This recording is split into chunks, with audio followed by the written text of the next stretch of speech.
आप सभी का फिर से एक बार स्वागत है। और आप सभी यहाँ पर जो आप सभी ने जो प्रश्नों के उत्तर लिखे हैं वो उत्तर सही है या गलत है ये देखने के लिए हम यहाँ पे आए हैं। ये संज्ञा पाठ जो है, संज्ञा पाठ के आधार पर कुछ प्रश्न यहाँ पे दिए गए हैं और इन्हीं प्रश्नों के बारे में हमें यहाँ पे उत्तरों के तरफ जाना है। और प्रश्नों की सहायता से जिन बातों में हमें दिक्कतें आती है, जहाँ पे हमें तकलीफें हैं, जहाँ पे हमें दिक्कत है, जहाँ पे प्रश्न है, उनका विवेचन यहाँ पे किया जाएगा। तो यह पहला जो प्रश्न दिया गया है, नीचे दिए गए विकल्पों में से सही उत्तर चुनिए। प्रश्न बहुत आसान है, विकल्प दिए गए हैं, विकल्पों में से ही आपको उत्तर चुनना है। प्रश्न पहला यहाँ पर दिया गया है, संज्ञा नाम होता है। संज्ञा नाम होता है यानी कि हमें यहाँ पर इतना समझ लेना चाहिए कि व्यक्ति या वस्तु का नाम भी संज्ञा होता है, स्थान या प्राणी का नाम भी संज्ञा होता है, और भाव का नाम भी क्या होता है, संज्ञा।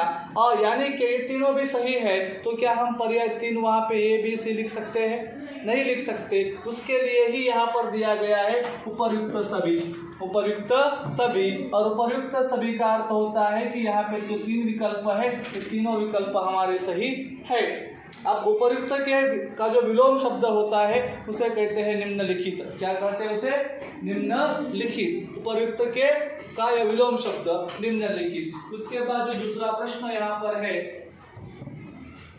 दूसरा प्रश्न है संज्ञा के कुल।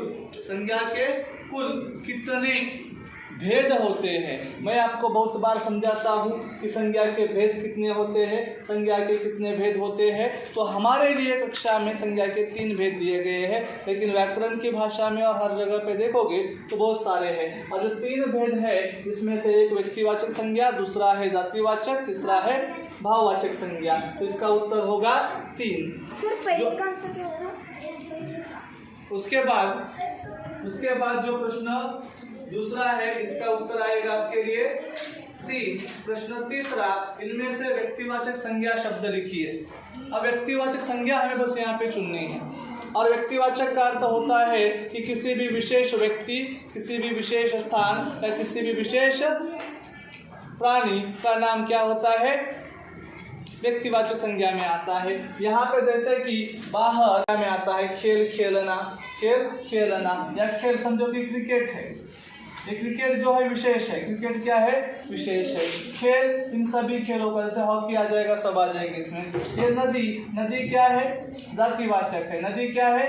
जातिवाचक। क्योंकि नदी का उल्लेख करने पर हमारे मन में बहुत सारी नदियाँ आती हैं, लेकिन जो राम है, राम का उल्लेख करने पर हमें बस एक ही नजर आता है, बस एक ही दिखाई देता है, और उसी के वजह से इसका उत्तर है राम। पर्याय नंबर 1, पर्याय नंबर 1। उसके बाद जो अगला है यहाँ पर, जो अगला प्रश्न है, प्रश्न 4, इनमें से जातिवाचक संज्ञा शब्द लिखिए। अब जातिवाचक संज्ञा हमें चुननी है, और मैंने अभी आपसे कहा था कि जाति का मतलब क्या, तो पूरे जाति का उल्लेख करने वाला, जाति का उल्लेख करने वाला शब्द। जाति का उल्लेख कैसे होता है? समझो कि पक्षी है, कैलाश है, खुशी है और उड़ है। अब ये उड़ जो है ना, ये उड़ क्रिया है। ये उड़ क्या है? क्रिया है। और इसी के साथ साथ जो खुशी है, क्या है यहाँ पे? खुशी। ये खुशी क्या है? भाव है। ये खुशी क्या है? भाव। अरे कैलाश क्या है? एक शिखर है। कैलाश क्या है? शिखर है। जो आपने हिमालय पर्वत, आप सभी को पता है, और इस हिमालय पर्वत में एक शिखर है, उस शिखर का नाम है कैलाश पर्वत। कैलाश पर्वत, यानी कि ये कैलाश पर्वत क्या है? एक विशेष है। ये क्या है? विशेष है, यानी कि व्यक्तिवाचक है। क्या है यह? व्यक्तिवाचक। उड़ क्या है? क्रिया है। खुशी भाव है। और पक्षी जो है, ये पक्षी क्या है? हमारा जातिवाचक संज्ञा का उदाहरण है। जातिवाचक का मतलब होता है पूरे जाति का। बहुत सारे पक्षी हमें पता है, बहुत सारे पंछी हमें पता है, तो इसके लिए पक्षी क्या है? जातिवाचक संज्ञा है। जातिवाचक संज्ञा। उसके बाद जो अगला प्रश्न है यहाँ पर देखो, प्रश्न थोड़ा सा कठिन लग सकता है आप लोगों को। ज्यादा दौड़ने से मुझे थकान हो गई और थकान हो जाती है। रेखांकित शब्द का भेद पहचानो। अब जो रेखांकित शब्द है, तो यहाँ पे रेखांकित किया गया है थकान को। किसे किया गया है? थकान। जो थकान होती है, क्या थकान को हम महसूस कर सकते हैं या थकान को देख सकते हैं?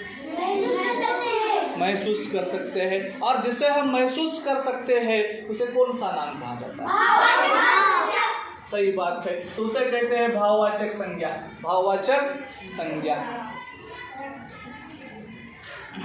अब आगे चलते हैं।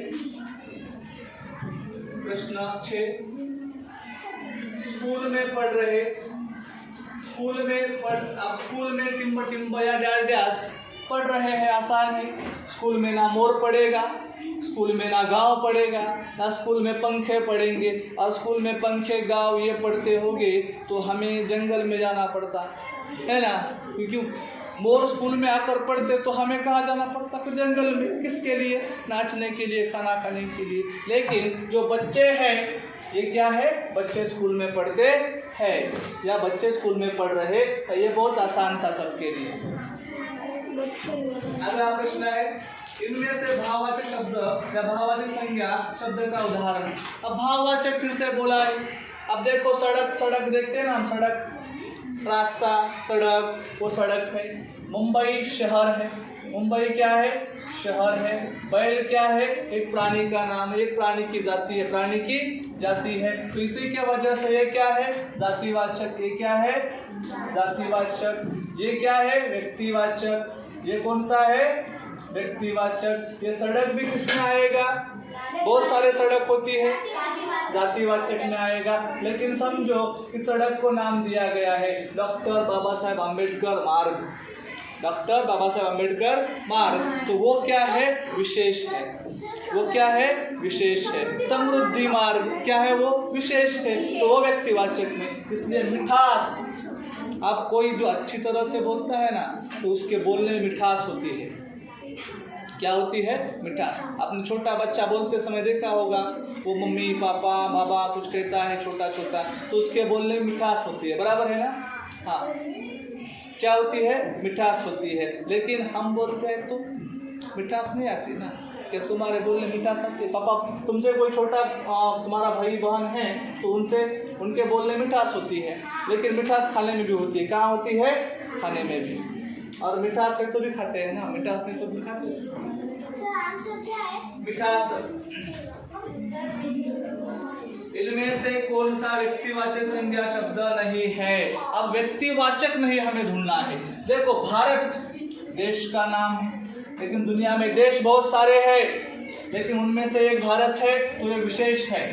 क्या है ये? विशेष। नदियाँ, गंगा नदी है, बहुत सारी नदियाँ हैं, बहुत सारी नदियाँ हैं, उनमें से एक है नदी, ये भी विशेष है। हॉकी, बहुत सारे खेल यहाँ पर अवेलेबल है, लेकिन उन खेलों में से हॉकी एक विशेष है। क्या है? विशेष। जो शिक्षक है, ये शिक्षक बहुत सारे होते हैं, और ये सामान्य में आते हैं या व्यक्तिवाचक में आते हैं? क्या शिक्षक नहीं आते? व्यक्तिवाचक में नहीं आते। उसी के वजह से व्यक्तिवाचक संज्ञा शब्द नहीं है। इसका उत्तर है शिक्षक। क्या है? शिक्षक। अगला प्रश्न है, इनमें से कौन सा जातिवाचक संज्ञा शब्द नहीं है? अब जातिवाचक संज्ञा शब्द नहीं है, ऐसा हमें ढूंढना है यहाँ पे। अब जाति जाति बहुत बार आया है, जातिवाचक शब्द नहीं है। देखो, मैंने अभी आपको कहा पर्वत, एक नहीं बल्कि दुनिया में हजारों पर्वत है, और उसी के वजह से उन्हें पर्वत कहा जाता है। ये पर्वत क्या है? जातिवाचक है। पर्वत क्या है? जातिवाचक। लेकिन रॉकीज पर्वत हो, एंडीज पर्वत हो, सह्याद्री पर्वत हो, या सातपुड़ा पर्वत हो, या इन्हें क्या कहा जाता है? विशेष नाम। लेकिन यहाँ पर रास्ता, मैंने अभी आपको बताया, रास्ता भी क्या है? जातिवाचक संज्ञा है। बगीचा जातिवाचक संज्ञा है, क्योंकि हमारे परवनी में बगीचा है, उसका नाम है राजगोपालचारी उद्यान, है ना। उसके बाद श्री राम बाग है, ये भी बगीचा ही है ना। ये क्या है? बगीचा ही है। तो एक बगीचा है क्या वहाँ पे? नहीं है, बहुत सारे बगीचाएं हैं। तो बगीचा क्या है? जातिवाचक है। लेकिन राजगोपालचारी बगीचा विशेष, श्री राम बाग विशेष है। तो ये बगीचा शब्द किसमें आता है? जातिवाचक में। और जो दीपा है, ये दीपा किसी ना किसी एक लड़की का नाम है, व्यक्तिवाचक। तो ये व्यक्तिवाचक संज्ञा है। उत्तर क्या होगा आपका? दीपा। क्या होगा? दीपा। अब अगला जो प्रश्न यहाँ पर है, अरे वाह, आ गया। वाक्य में कौन सा भाव प्रकट हो रहा है? अभी मैं आप सभी के सामने बोल के, हाँ, मैं अभी इसी वाक्य को आपके सामने प्रस्तुत करना चाहता हूँ। अरे वह आ गया, कैसे लग रहा है? आश्चर्य है क्या नहीं है? यहाँ पे आश्चर्य है, तो इसे इसमें क्या है? आश्चर्य है। अच्छाई ये भी गुण है, ये क्या है? गुण है। अच्छाई क्या है? गुण है। खुशी भी क्या है? ये हमारे मन का भाव है। क्या है? भाव। वीरता भी क्या है? गुण है। और ये गुण भाव ये सभी क्या है? ये आश्चर्य भी पूरे भाववाचक संज्ञा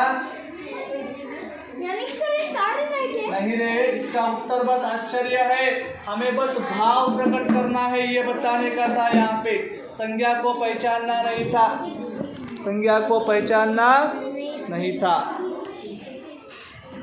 आया समझ में सभी को? या कोई हाँ,